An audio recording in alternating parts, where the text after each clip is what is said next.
There is no problem of life, in the sense in which we ordinarily use that phrase. And that seems an almost astounding affront to our common sense. Life not a problem.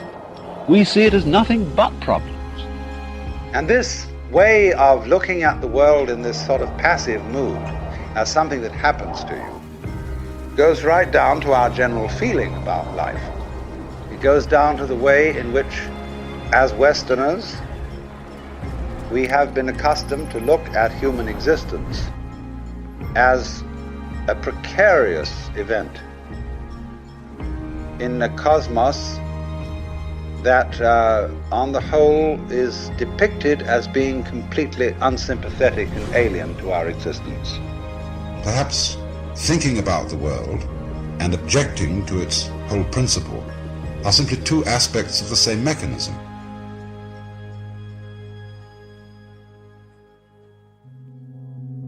But aren't there also times when we speak of something that we know as a subject? The subject of this book, the subject I am now studying. Would it be possible to subject to life instead of objecting to it? So, say in Hindu mythology, they say that the world is the drama of God. God is not something in Hindu mythology with a white beard that sits on a throne and that has royal prerogatives. God in Indian mythology is the self, Satchidananda, which means Sat, that which is, Chit, that which is consciousness, that which is Ananda is bliss. So in just precisely that way, every one of us is a whirlpool in the tide of existence. And we are in every cell in our body, every molecule, every atom is in constant flux, and nothing can be pinned down. In just the same way, for example, you don't have to attend, unless you're sick, to the government of your own body. It happens automatically. It goes on day after day after day, and the better it is, the less you have to think about it. When you see well, you do not see your eyes. If there is something wrong with your eyes, you start seeing spots, and those spots are spots in your eyes. When you hear well, you'd never hear your ears. But when they start singing, you know, then you're starting to hear your ears, and your ears are getting in the way of their own hearing. So on the deepest level, a person as a whole can get in the way of his own existence by becoming too aware of himself. One of the characteristics of neurotic behavior, is it's repetitive. The neurotic personality keeps going through unsuccessful life patterns again and again and again, and nothing seems to be able to stop it. The round, or the rat race, of birth and death, that is to say, of life as we ordinarily live it. Because it is a round, it is a vicious circle, for the reason that we keep trying to solve problems that are not simply overwhelmingly difficult, but problems that are not problems at all. They only look like problems. And so when we tackle, you see, impossible questions, things go round and round and never come out. From one point of view, change is just too bad. Everything flows away. And there's a kind of sadness in that, a kind of nostalgia, and there may be even a rage. Go not gently into that good night, but rage, rage at the dying of the light. If you resist change, you have dukkha, you have frustration and suffering.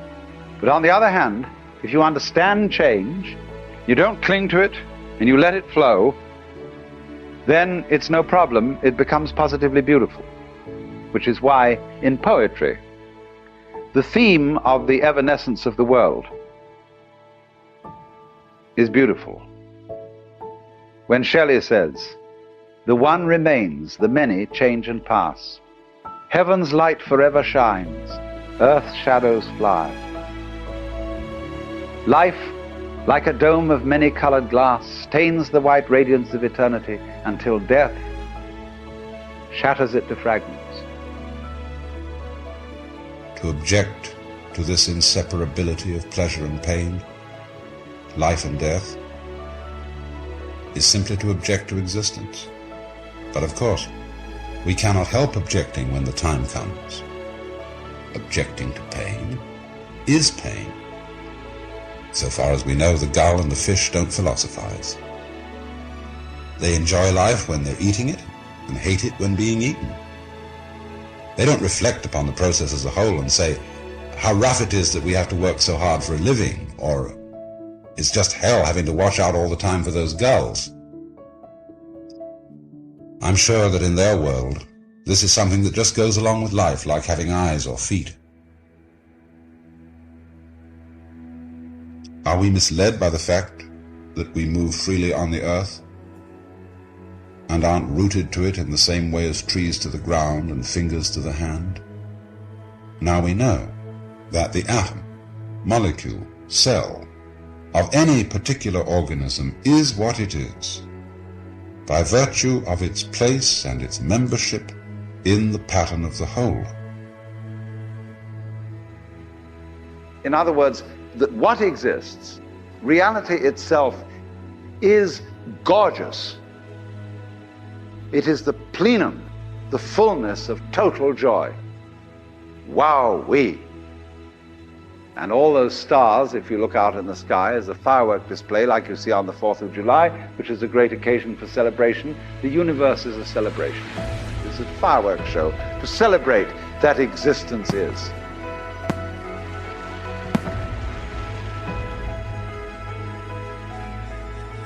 Wow-wee. So in this idea then, everybody is fundamentally the ultimate reality. And it is in this way that we also begin to be able to have some preliminary intuition or sensation of the meaning of the fact that life is not a problem. In other words, not a contest between ourselves and our environment. This conception of life turns out to be basically phony. I'm a Buddhist, I'm a Muslim, I'm a Christian, I'm whatever you want me to be. It all comes down to the same thing. You're in a loving place or you're in an unloving place. I just want to be myself. If I lose a few fringe people who can't deal with the fact that there's other forces in the world, that's okay with me. The meaning of life? You want to know what it is? Love yourself. Jim Carrey is loved by many, known for his roles in Dumb and Dumber, The Mask, Ace Ventura, and many more. He's made a name as one of the funniest people on earth. Although for decades, there has been a spiritual side to Jim that is often overlooked or misinterpreted. In 2009, he told a story about a mystical experience he had, which pushed him down a path of spiritual awakening. A few months ago, after knowing Eckhart Tolle for a while and studying the books, I woke up and I suddenly got it. I understood suddenly how thought was just an illusory thing. And how thought is responsible for, if not all, most of the suffering we experience. And then I suddenly felt like I was looking at these thoughts from another perspective. And I wondered, who is it that's aware that I'm thinking? And suddenly I was thrown into this expansive, amazing feeling of freedom from myself from my problems. I saw that I was bigger than what I do. I was bigger than my body. I was everything and everyone. I was no longer a fragment of the universe. I was the universe. And ever since that day, I've been trying to get back there. It's like riding a wave. Sometimes I'm on, sometimes I'm off. But at least I know where I want to go. And I want to take as many people with me as I possibly can, because the feeling is amazing. You know, it's our intention. Our intention is everything. Nothing happens on this planet without it. Not one single thing has ever been accomplished without intention. So I started thinking about my life, and I started thinking about this conference and what we're about, and I looked back and I thought, well, I was two people my whole life. I was in the living room entertaining people, being a monkey, you know, doing my thing for the company and trying to relieve my mother, who was suffering. She had rheumatoid arthritis and phlebitis and everything under the sun that was nagging at her, and she was depressed. And I wanted her to be free. And I wanted her to realize that her life was worth something because she gave birth to someone who was worth something. And then I would go into my room and I would sit with a legal pad. I was a little kid. And I would sit there and I would try to figure out what it meant, what it was all about. Why are we here? What is this? Jim describes that he once read from Buddha that all spirituality is relieving from suffering. Similarly, Buddha summarized the reality of suffering in the Four Truths. 1. Our lives are pervaded by suffering, both obvious and subtle. 2. There is an identifiable cause of our suffering. 3. Because we know its cause, we can free ourselves from suffering. And 4. There is a specific path we can follow to end suffering, which consists of meditation, wisdom, and ethical living. Buddha's teachings on suffering resonated with Jim, as he realized that he was trying to relieve his mother from suffering all along. One day, I read something from Buddha that said that all spirituality is about relieving suffering. And I suddenly realized that's what I'm doing in the other room. and I'm aligned. You know, my purpose is aligned with this. So I felt incredibly lucky. I lose sight of that all the time. I get caught up in different concerns and ego concerns. But I'm so lucky to be a part of this community and to do something that is of value. And he's relieved more than just his mother from suffering. With countless timeless performances, there's something for everyone to find escape from their own life's strife. One of which being his portrayal of Andy Kaufman in the 1999 film Man on the Moon. Following the film, he had another awakening experience where he saw through his ego. It was definitely an important moment in the process. Sit on you long enough to drown you, you know. As mentioned, Jim has struggled with depression. He previously mentioned depression as his body needing deep rest from putting on an act. Here he takes us further into that journey. I've read a couple of places where you said you struggled with depression from time to time. I was on Prozac for a long time. Yep, I was on Prozac for a long time, and I'm not sure. I mean, it may have helped me out of a jam for a little bit, but people stay on it forever. You know, I had to get off at a certain point because I realized that, you know, everything's just okay. No peaks and valleys. There are peaks, there are valleys, but they're all kind of carved and smoothed out, and it feels like a low level of despair you live in, where you're not getting any answers, but you're living okay, and you can smile at the office, you know, but it's a low level of despair. And you don't take any of them, you don't take anything now? Nothing. I don't take anything. I rarely drink coffee. I'm very serious about no alcohol, no drugs. Life is too beautiful.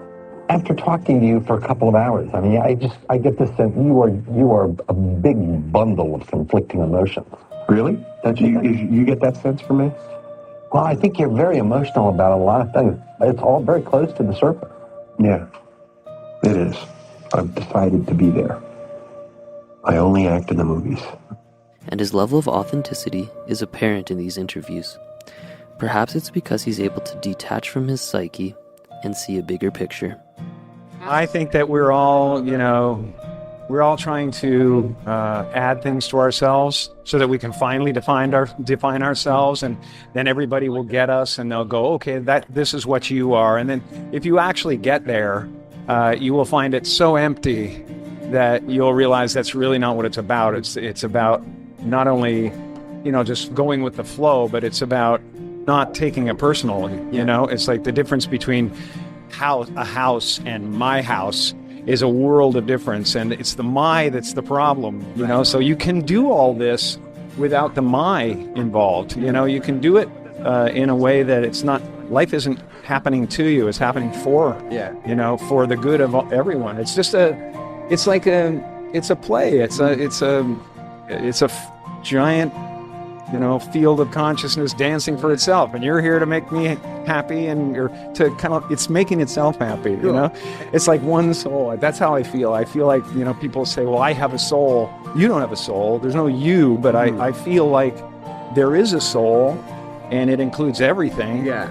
And when you wake up in the morning and you feel like I'm the universe, you don't have to reach for the stars. You can just let life happen. Yeah. And walk through the doors. Sir Paul McCartney is considered one of the most influential artists of the 20th century.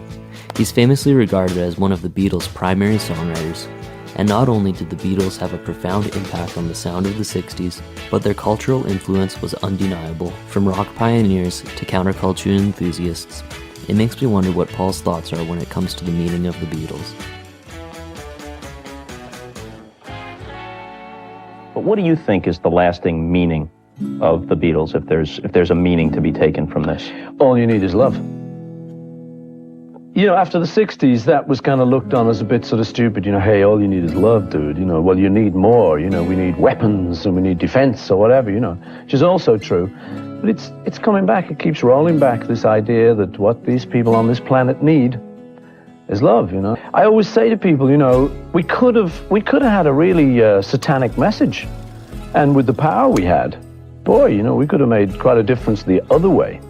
But we always chose not to do that. Nobody was remotely interested in that. We had this idea that all you need is love. Dude. In the end, I still believe it. I think the idea gets knocked every so often because, it's a violent world and that you do need other things. But I still think that's the message. That being said, All You Need Is Love seems contradictory to what happened after Michael Jackson bought the rights to their catalog. Michael Jackson has the rights now to all the Beatles stuff. How much did it bother you when Revolution was used to sell Nike sneakers and things like that? Heaps. With the Beatles, we had all those offers. Anybody who publishes songs, you get those offers. Hey, can we use this commercial? We had the offers from the big soft drinks companies. You know who I'm talking about. Big, huge offers to use a Beatles song, to use this and that. But we always turned them down because we believed it'd devalue the whole thing. We'd be seen to be selling out, which we were keen not to do. We kind of felt that our fans believed in us and that we owed them some sort of integrity. We talked to them. We knew what they thought of us, So something like Revolution, it meant more than a pair of sneakers. But anyone who knows music publishing, there's a lot of pressure on you to do that because it's a big heap of cash comes in suddenly, and it's very hard to resist for anyone. But I think we shouldn't do that. I think it's more sensible to leave the kind of legend intact, and I think they'll do great, the songs. I think they'll continue to do great, and I think to commercialize them like that, I think it spoils them. And having taken that decision with the Beatles, it's now out of our hands, really. We don't have the authority anymore to do that because it's now been sold. But I do still think it's a pity. And personally, I also think, as I say, it doesn't make commercial sense. I think you weaken, you end up with a weak catalogue of songs that are thought of as sneakers, automobiles, Snickers bars, and stuff, you know. If you are someone in as bright of a spotlight as Paul McCartney, you may look to the public for approval. Just like Paul's unique view on the commercialization of his songs, though, his thoughts on public approval are actually quite the opposite to what you may expect. The only approval I really look for is my own, because it's the only way to do it. I've tried it every which way, you know, and it really is the only thing that counts. Is if you like it, then you can give it to the world, and at least when the critics say it's a bunch of rubbish, you say, well, I like it. And as long as you're convinced you do like it, that's the main thing. Similarly, the world can see Paul however they like, but Paul's own outlook on himself is the pure version that shapes the core of his being. You know, the thing is, I am still that little kid that grew up in Liverpool. Okay, I got really famous, but in here, I'm still that little kid. So I'm amazed at like the audience reaction and stuff, and because it's like, I still don't believe it. You know, and the way I think, just like when I'm at home, yes, I'm just slobbing out watching television. like anyone. So it's kind of him and me.